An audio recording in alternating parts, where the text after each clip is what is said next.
Bismillahirrahmanirrahim. Assalamualaikum warahmatullahi wabarakatuh.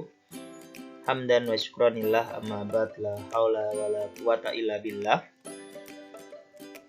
Ahlan wa sahlan bi hudurikum fil madrasah as-sanawiyah Surya Buana Internet di Malang bil maddah Tarikh As-Tsaqafah Al-Islamiyah ma'al Ustaz Fatih Iksan. Tayyib, saya bina naqra jama'atan ad-du'a qabla nabda dirasatana al-yawm. A'udzu billahi minasyaitonir rajim. Bismillahirrahmanirrahim. Rabbi shrah li sadri wa yassir li amri wa hlul 'uqdatam min lisani yafqahu qawli. Baik anak-anak sekalian, dalam kesempatan kali ini kita melanjutkan materi kemarin tentang masih Salahuddin Yusuf Al-Ayyubi. Salahuddin Yusuf Al-Ayyubi merupakan tokoh dinasti Al-Ayyubiyah dan merupakan founding father atau pendiri dari dinasti Al-Ayyubiyah.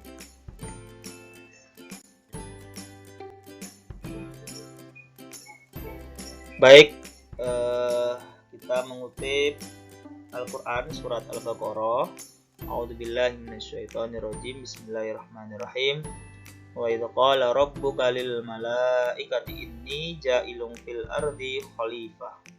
Qalu ataj'alu fiha may yufsidu fiha wa yasfiku dima wa nahnu nusabbihu bihamdika wa nuqaddisu lak.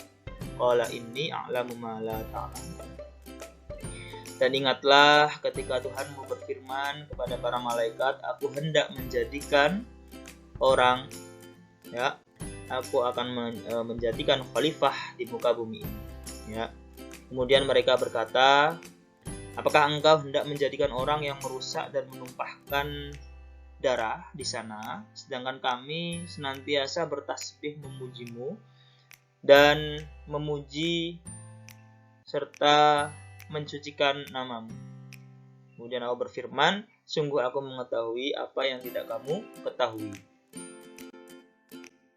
Baik, kiprah Salahuddin Yusuf Al-Ayyubi selain memperluas wilayah kekuasaan, ya, Salahuddin Yusuf Al-Ayyubi ini juga aktif mengikuti ekspedisi militer, termasuk melawan pasukan Salibis, ya. Salahuddin Yusuf Al-Ayyubi berhasil menaklukkan wilayah Mashhad dari tangan sang penguasa Rashid Sinan. Ia pun mampu berhasil menaklukkan wilayah Tiberias, kemudian melancarkan peperangan, dalam hal ini perang Hattin, untuk menangkis serangan pasukan dari pasukan Salib, ya. Dalam perang ini pasukan Prancis dapat ditaklukkan, dalam hal ini dapat dikalahkan oleh Salahuddin Yusuf Al-Ayyubi. Yang pertama, Yerusalem pun akhirnya menyerah kepada Salahuddin Yusuf Al-Ayyubi. Ya, tentunya berkat usaha semaksimal mungkin, ya, dan tentunya mengharap perlindungan dari Allah. Bismillahirrahmanirrahim. Salahuddin Yusuf Al-Ayyubi mampu menaklukkan kota Yerusalem, ya, alhamdulillah.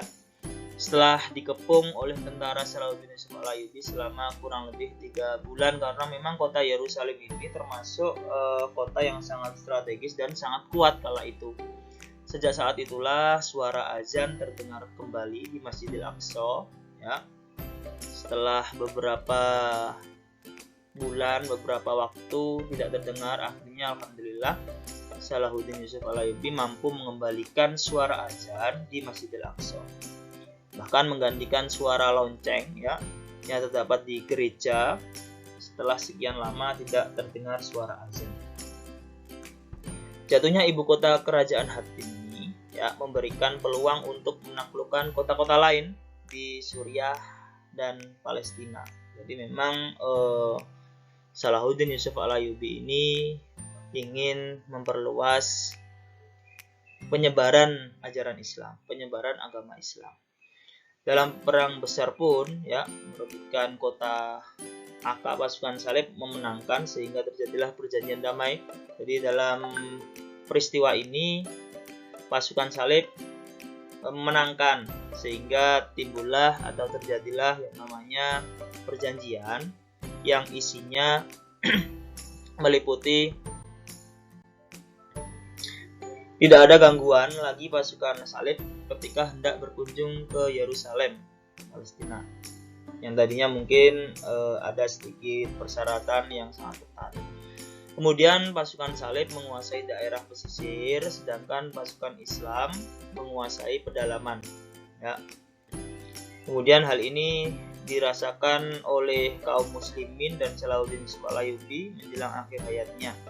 Jadi hal ini dirasakan kaum muslimin dan Salahuddin Yusuf Al-Ayyubi kok seolah-olah kurang pas. Ya. Salahuddin Yusuf Al-Ayyubi tidak hanya dikenal dengan panglima perang yang gagah berani dan ditakuti, ia pun merupakan sosok yang sangat memperhatikan dunia pendidikan, keagamaan, ya, dan membangun sebuah bendungan yang mana bendungan itu nanti dapat mengairi, dapat bermanfaat bagi lingkungan sekitar dan masjid. Adapun salah satu hasil karya Salahuddin Yusuf Al-Ayyubi, ya, alhamdulillah, Salahuddin Yusuf Al-Ayyubi menghasilkan sebuah benteng pertahanan yang cukup kokoh pada waktu itu yang dinamakan dengan Qo'atul Jabal. Ya. Jadi Salahuddin Yusuf Al-Ayyubi membangun benteng tersebut tentunya dengan usaha semaksimal mungkin. Bismillah, ya. Alhamdulillah Qo'atul Jabal ini terbangun atau berdiri. Segala puji bagi Allah, alhamdulillah, ya. Yang mana benteng ini merupakan benteng pertahanan ketika ada serangan dari musuh luar. Adapun wilayah kekuasaan Salahuddin Al-Ayyubi, ya. Jadi Salahuddin Yusuf Al-Ayyubi ini pada waktu itu sempat jatuh sakit, ya. Kurang lebih sekitar tanggal 19 Februari 1193 atau 1193, ya. Jadi ketika tahun 1193, kemudian 12 hari setelahnya Salahuddin Yusuf Al-Ayyubi meninggal. Akhirnya kekuasaannya yang sangat luas itu sebagian diberikan kepada anaknya yang bernama Al-Afdal dan Al-Aziz, dan termasuk adik Salahuddin Yusuf Al-Ayyubi yang bernama Al-Adil ini juga diberikan peranan untuk memegang wilayah kekuasaan, ya. Yang mana adiknya ini juga nantinya yang akan menjadi khalifah, yang akan memerintah, yang akan menjadi pemimpin setelah Salahuddin Yusuf Al-Ayyubi.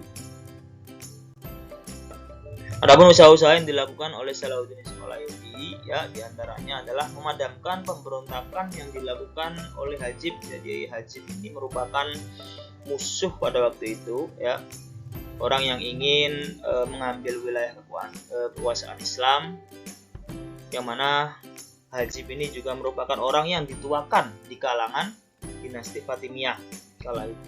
Kemudian perluasan wilayah ke Yaman, Damaskus, dan Mosul mampu menyatukan Mesir, Suriah, Nubia, Yaman, Tripoli, dan wilayah-wilayah lainnya di bawah komando Salahuddin Yusuf Al-Ayyubi melalui berbagai peperangan, diantaranya Suriah, Hattin, dan lain sebagainya. Serta Salahuddin Yusuf Al-Ayyubi mampu membebaskan Al-Quds atau Baitul Maqdis dari tangan pasukan salib, ya. Kehadiran Salahuddin Yusuf Al-Ayyubi dalam peperangan atau perang salib itu merupakan anugerah karena strateginya dapat menyatukan umat Islam yang tadinya mungkin masih belum bersatu. Akhirnya melalui tangan Salahuddin Yusuf Al-Ayyubi, ya, di dalam kesempatan atau peristiwa perang salib itu akhirnya umat Islam bersatu, ya, bersatu padu untuk melawan pasukan salibis kala itu. Salahuddin Yusuf Al-Ayyubi merupakan pahlawan besar bagi umat Islam. Baik, itu saja yang bisa kita diskusikan, kita sampaikan hari ini. Mudah-mudahan kita bisa mengambil ibrah, hikmah, dan pelajaran. Apabila ada kesalahan, mohon maaf yang sebesar-besarnya. Billahi taufiq wal hidayah, wa ridha wal inayah. Assalamualaikum warahmatullahi wabarakatuh.